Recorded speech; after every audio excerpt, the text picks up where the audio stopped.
financial system, starting with the financial markets. Then you have the financial institutions. After that, we have financial assets and services. So these are the four main constituents of the Indian financial system. And then we did the introduction to all these constituents, which we'll be doing in detail in the later units. Now we come to the integration of Indian financial market with the global market. So, India got independence in 1947. At that point of time, there was no proper institutional mechanism related to a proper financial system, proper capital markets, money markets. They had not been introduced, or if they were introduced in the initial stages, they were not very active and did not see much participation. So the unorganized sector was still on the heavier side as compared to the organized sector. Now, at the time of independence, India adopted a mixed economic system. So the government and the private players together were playing a role in the development, in the liberalization of the economy. And then we know that true liberalization, globalization took place in 1991. And after that, in true sense, India became a part of the global financial system. Then in 1999, the institutional network was strengthened further, and universal bank as a concept was introduced in India, wherein banks started getting licensed to operate as universal banks. Can anyone tell me what a universal bank is? What is a universal bank? Today, most of the banks are universal banks. Any idea, anyone?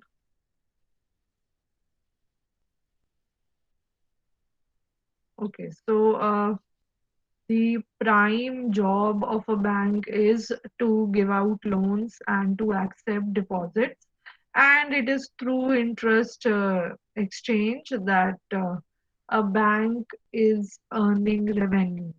Now, the this is the prime job of the bank. Now, obviously, banks today operate in multiple areas beyond this focus. They are selling insurance, they are selling mutual funds, they are providing you advisory services. Then they are also providing investment and portfolio management services to corporations. So when a company is deciding to come up with an IPO, it approaches banks, and then obviously that whole umbrella of services is known as merchant banking or investment banking. So today, all banks are offering a number of services under one roof. That makes them universal banks, and obviously they have the licenses required, regulatory approvals to provide these services. Now, in India, in the year 1999, this concept of universal bank was approved, and it was ICICI Bank, which was the first universal bank in India. Now, banks are the main intermediaries, or we would say the main providers or implementers of the monetary policy, which is decided by the RBI.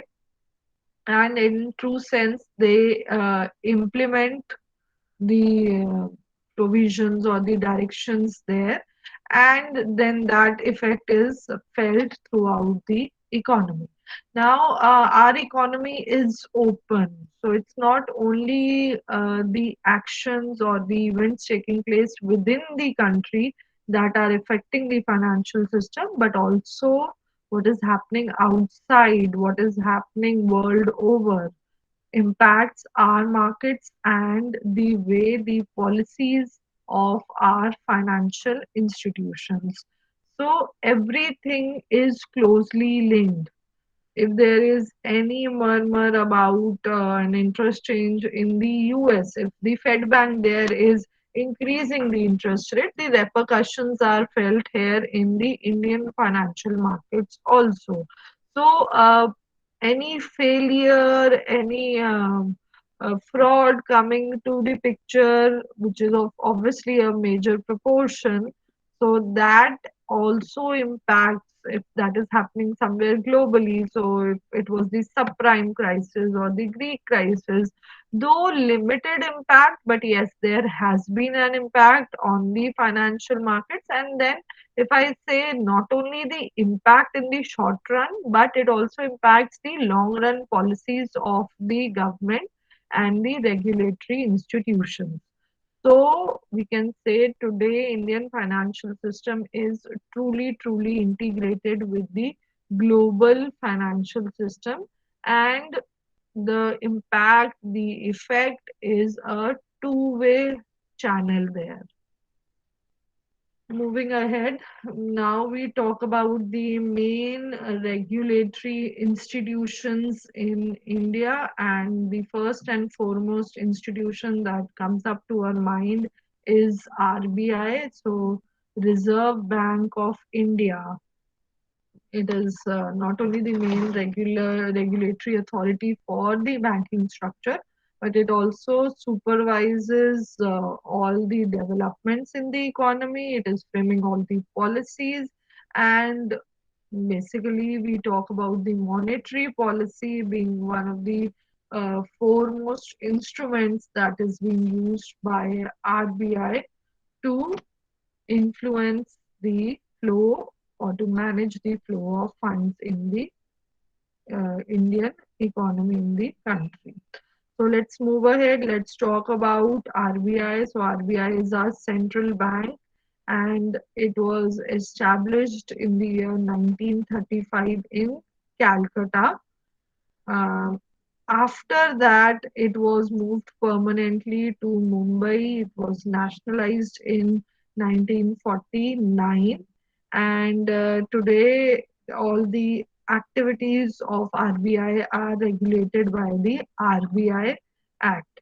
Now, a central bank of a country executes multiple functions, as you can see on your screens, like overseeing the monetary policy, issuing currency, managing foreign exchange, working as bank of government and banker of scheduled commercial banks. So it also works as the overall engine for the overall economic growth of the country. Currently, the governor is Mr. Shaktikanta Das. And yes, there are changes in the deputy governors that are mentioned here. So, complete change. Now we have T. Ravi Shankar, and we have Michael Patra, Mukesh Jain, and Rajeshwar Rao as the new deputy governors of RBI. Now, deputy governors have a 3-year tenure, and they are changed after that. So this is the organizational structure of RBI. You can see that it has the central office or the head office of RBI is in Mumbai, and then it has 4 local boards. It is operating through a proper hierarchical structure. So after the governor, you have deputy governors, you have executive governors, and under them you have training establishments and central office department. Coming to the major functions of RBI. So RBI ka first and prime and the most important function is issuing of banknotes. Now, yes, can anyone tell me कौन सी denomination के bank note circulation में है currently in India?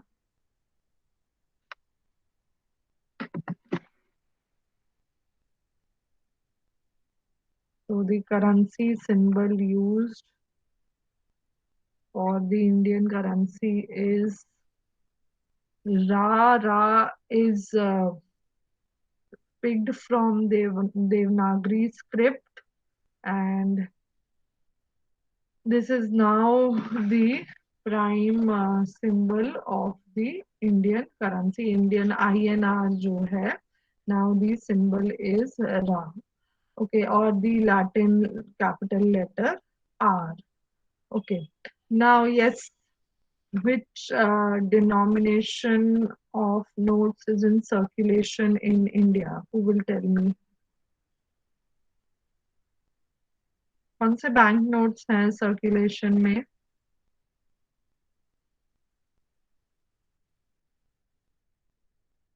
Happen? Yes करण, आप बताओ.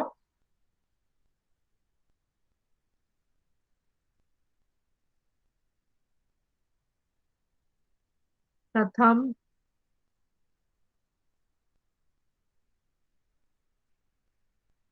Yes, ma'am. हाँ जी. Okay, so okay, Karan has given the answer in chat box. So yes, 10, 20. Okay, Diva has also given the answer. 10, 20, 50, 100, 200, 500, 2000. Absolutely right. These denominations are in circulation in India. These banknotes are in circulation. Now, earlier we also had banknotes for rupees 2 and rupees 5, but now the government felt that the cost of printing these banknotes was coming out to be high, and so now these have been shifted to coins. So yes, old banknotes are still in circulation for these two denominations, but no fresh banknotes are being issued for denomination of rupees 2 and denomination of rupees 5. Okay, apart from this, banknotes ka issuance is the responsibility of RBI, but minting of coins is done by, yes, who is minting coins in the economy? So we are printing banknotes and we are minting coins. So minting of coins is being done by government of India. Again, minting is done under the government of India, but then after minting of coins, these coins are handed over to RBI to bring them into circulation, and it is RBI which is doing this on the behalf of government of India. So all coins, they come under the government of India. Okay, apart from that, when I talk about banknotes, because that is the prime function of the RBI, then banknote is basically a promissory note. Promissory note is one where one party has taken undertaking to the other party to pay the sum of money that has been mentioned on the promissory note.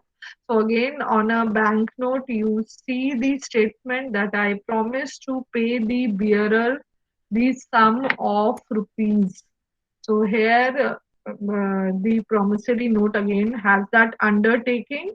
Your banknote has that undertaking that say you have a 2000 rupees banknote. So there is an undertaking or obligation on part of the bank towards the holder of the banknote, and the bank is saying that I promise to pay the bearer the sum of rupees 2000. Okay. After that, how many languages are there? There are number of languages on your single banknote. How many languages are there on the banknote?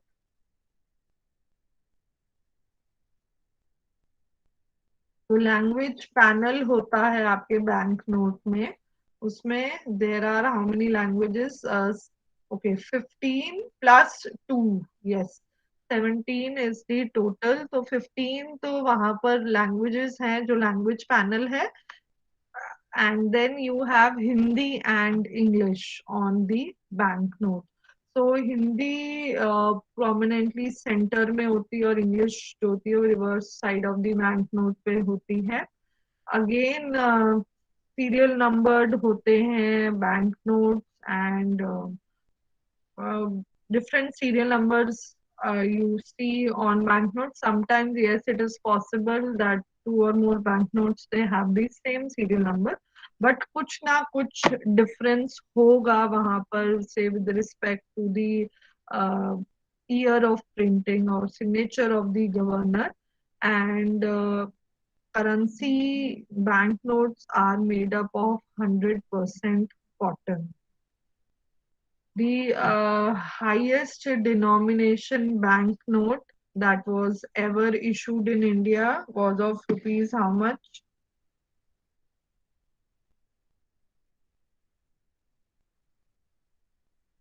So the highest denomination banknote that was issued in India was of denomination 10,000.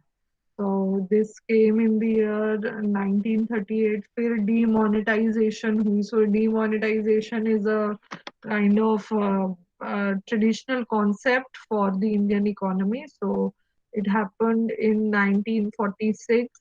Then again they were introduced again in the 50s.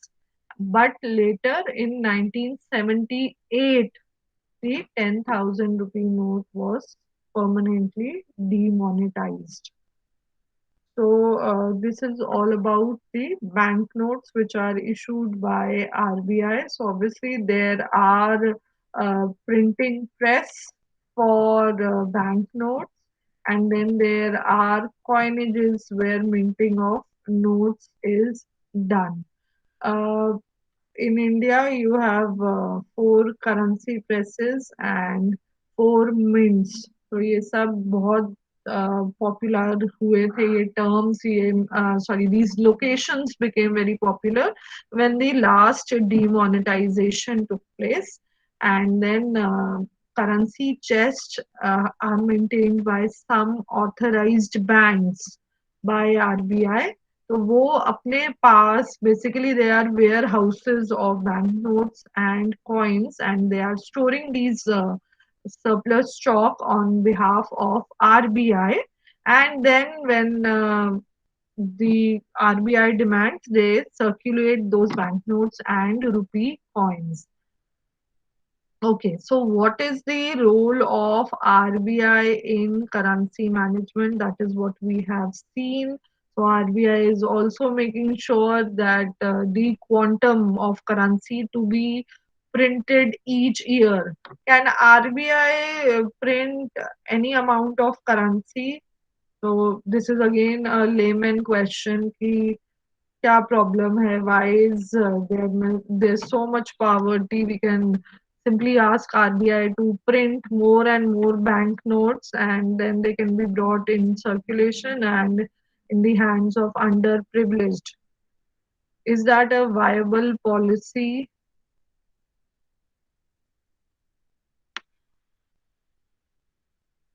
Yes, who will tell me? Okay, Shrey. Yes.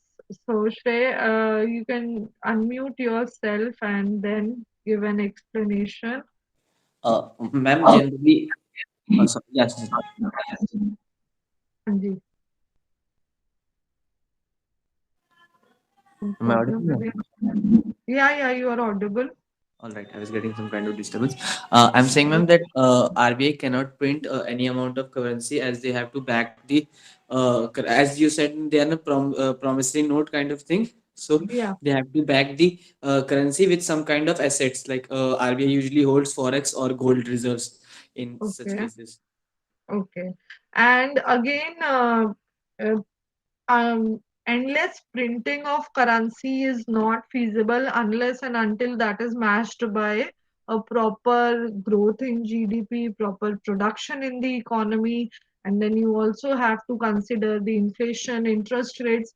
Because what happens is कि अगर currency circulation बढ़ जाएगी economy में, तो फिर अगर that is again as Shrey said, it is not backed by, now when I say in the hands of the people, the currency circulation increases and that is not backed by available production in the market, then that will lead to a very high inflation. But yes, when the central bank is deciding on the volume and value of banknotes that need to be issued, they consider what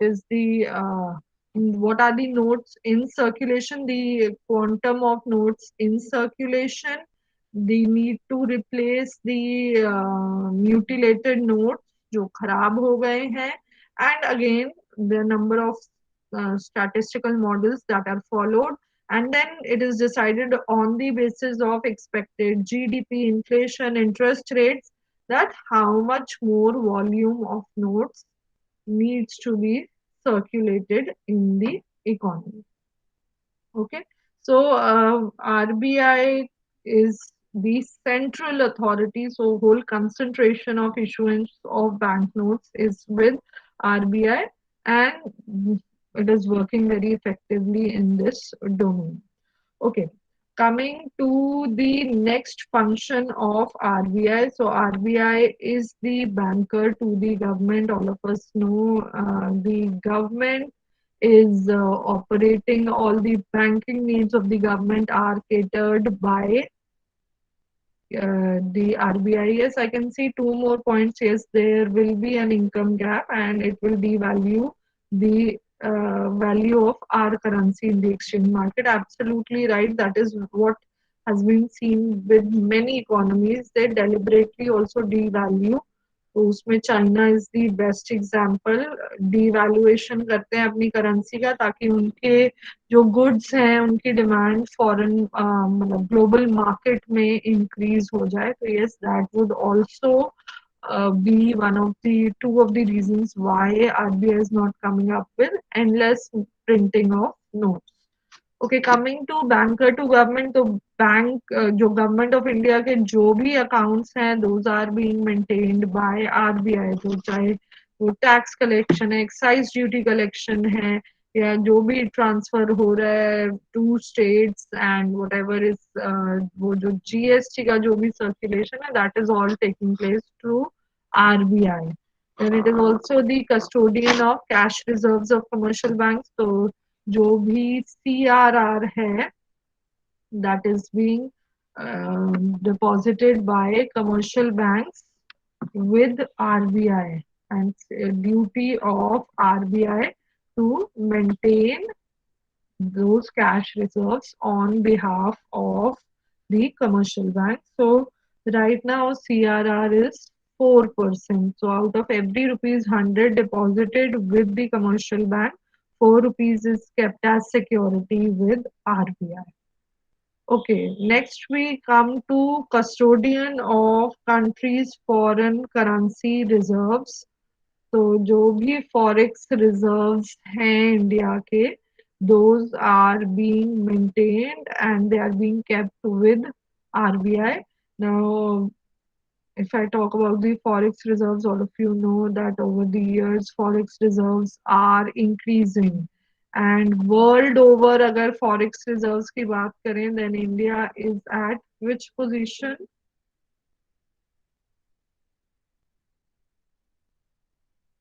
India is at fourth position with respect to forex reserves. Now, this last figure was given in November 2021. November 19, 2021 को जो state minister of state for financial affairs हैं, minister of state for finance, so he gave these figures that today, on that day, India stood at forex reserves of $640 billion, and in terms of ranking, India stands at the fourth position.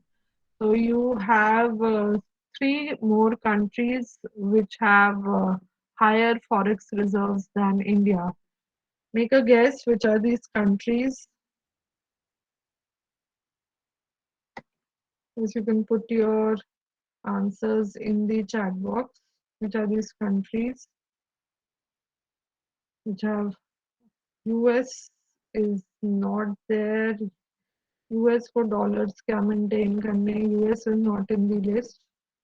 Above India, yes, very good. China, Japan, and the third country, strangely, is Switzerland. So there are three countries above India, and when we compare our forex with China, so China has around 3,300 or 3,400 billion dollars of forex reserves. India has 640 billion dollars. So this was in November 2021. So, but yes, over the years, the forex reserves have increased drastically. Then all the account settlement clearance is done through RBI, that is the main bank, central bank supervisory authority there. Controller of credit, as we have discussed at length, जो भी कितना credit circulation में होना चाहिए और कितना money circulation money supply से related जो भी decisions हैं those are taken by RBI. Then RBI is supervising other banks. They are following all the norms, implementing all the norms properly. Otherwise, like the case with the Yes Bank, RBI will take over the bank if it is not operating in the public interest. Then corporate governance. So corporate governance uh, strengthen करने के लिए so as to ensure that banks, the commercial banks are working within the required regulatory framework and in the interest of public at large. RBI appoints additional directors and directors to banks in India. KYC norms, know your customer norms, these guidelines have also been framed by RBI. Then banks have to maintain proper transparency in their operations, risk management. तो ये भी हम detail में करेंगे जो भी capital adequacy norms हैं then those are given time to time by RBI कि कितना structure या कितना weightage of funds risk based assets में रखना है तो उधर quantification होती है तो percentage देती है RBI so as to ensure कि कोई भी bank fail ना हो so risk management is done with the objective of maintaining safety in the operations of banks. So that's it. These were the main functions of RBI. And for SEBI, SEBI will take up in the next